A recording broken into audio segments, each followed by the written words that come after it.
بھوک اور پیاس کاٹنا نہیں ہے، یہ کوئی خوراک بچاؤ مہم بھی نہیں ہے، بلکہ فرمایا وَشَهْرٌ يُزَادُ فِيهِ رِزْقُ الْمُؤْمِنِ، یہ مہینہ ایسا ہے جس میں مومن کا رزق بڑھ جاتا ہے، اس کا رزق زیادہ بڑھ جاتا ہے، تو یہ خرچہ کم نہیں ہوتا، اس میں تو خرچہ زیادہ ہوتا ہے، تو یہ اس لیے نہیں ہے، تو پھر مقصد کیا روزے کا؟ بھوک اور پیاس کا مقصد کیا ہے؟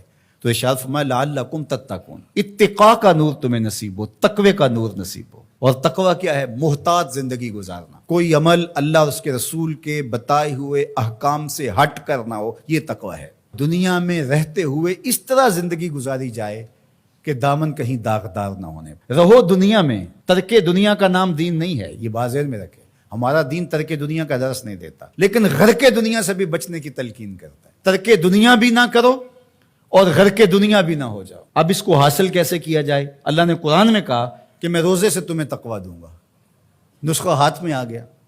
اب سوال یہ ہے کہ روزے سے تقوی کیسے ملتا ہے؟ صحیح حدیث میں ہے، بخاری ہے، اذا جاء رمضان سلسلت الشیاطین، جب ماہ سیام رمضان المبارک آتا ہے تو شیاطین جکڑ دیے جاتے ہیں۔ شیاطین جکڑ دیے گئے، تبھی تو مساجد کے دروازے کھل گئے، تبھی تو نماز کا رجحان پیدا ہوا، صدقہ و خیرات کے لیے لوگوں کے دلوں کے اندر مزید نرمی پیدا ہوئی۔ جو 5 نمازیں بھی نہیں پڑھتے تھے تراویح کے لیے بھی کھڑے نظر آتے ہیں۔ کیوں؟ شیطان بند گیا، لیکن کم تولا جا رہا ہے، کم ناپا جا رہا ہے، جھوٹ بولا جا رہا ہے۔ یہ کیوں؟ نفس موجود ہے۔ نیکی کا ماحول اس لیے پیدا ہوا کہ شیطان بند گیا، بدی پھر بھی موجود ہے اس لیے کہ نفس موجود ہے۔ اب ہمارا کام ویسے آسان ہو گیا کہ پہلے تنہا جان کو 2 دشمنوں کے مقابلے میں رہنا تھا اور جان لڑ نہیں پاتی تھی، اب دشمن ایک ہو گیا، ایک بندہ ہوا ہے۔ اب صرف جو ہے وہ ہم نے لڑنا ہے نفس سے، شیطان تو بندہ ہوا ہے۔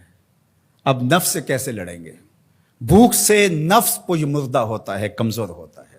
میرے اور آپ کے آقا و مولا حضور ختمی المرتبت صلی اللہ علیہ وآلہ وسلم نے ارشاد فرمایا یا معاشر الشباب من استطاع منکم الباء فلیتزوج، اے جوانوں کے گروہ، تم میں سے جو نکاح کرنے کی طاقت رکھتا ہے دیر نہ کرے۔ اگر مالی استطاعت ہے، مناسب رشتہ مل گیا ہے تو دیر کاہے کی، نکاح کر لے۔ اور فرمایا اس لیے کہ نکاح نظروں کا بھی محافظ ہے اور تمہاری پارسائی کا بھی محافظ ہے۔ فَإِن لَمْ يَسْتَطِعْ، اور اگر طاقت نہیں ہے، کسی وجہ سے نکاح نہیں ہو پا رہا، فَعَلَيْكُمْ بِالصَّوْمِ، تو کثرت کے ساتھ روزے رکھو۔ فَإِنَّهُ لَهُ وِجَاء، اس لیے کہ روزے قاطع الشہوات ہیں، گناہوں سے بچانے کا بہترین ذریعہ ہے۔ تو بھوک نفس کی تہذیب کا بہترین ذریعہ ہے اور یہ روزے سے نصیب ہوتی ہے۔ دوسری چیز، ہر وقت بولتے جانا اور بولتے ہی رہنا۔ جو کثرت کے ساتھ بولتا ہے وہ غلطیاں بھی کثرت کے ساتھ کرتا ہے۔